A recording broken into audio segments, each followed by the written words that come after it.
Good morning, everyone. A word came to mind yesterday and I started researching it a little bit. The word was worry.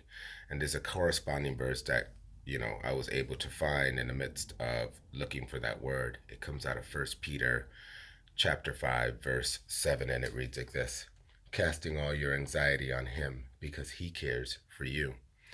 The Living Bible actually says, let him have all your worries and cares. I was pondering that word worry and wanted to talk a little bit about worry and the difference between worry and concern. Worry causes us to take our focus off God.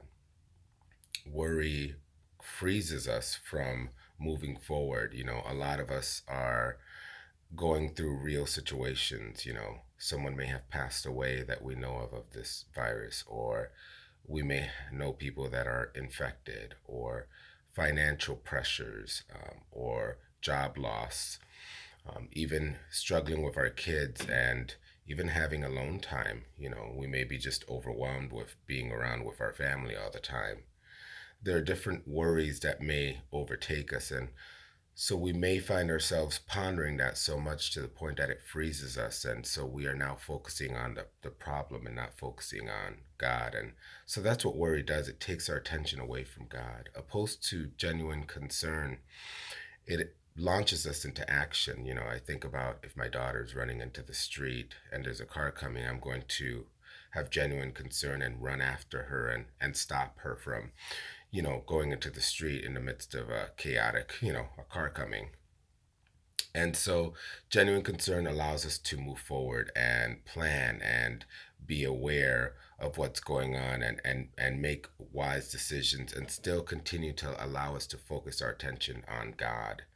And, the biggest thing that we need to remember as Christians is we are not exempt from worry coming to our life, but we need to remember that when we receive worry, unlike the unbeliever, we know where to give that worry or cast that worry to, and we are supposed to cast that worry to Christ because He is the one in control of everything, everything in our lives. And so, as we continue to contend with that, or worry may come to our lives, we need to be aware that we need to be praying to God. We need to be saying, God, here's what I'm dealing with. God, help me make it through, and partner with other sisters and brothers that can pray with you, and that changes the conversation in our lives when we start inviting Christ into that worry. And so that was just the word of the day today. I hope you are blessed. I hope you are encouraged.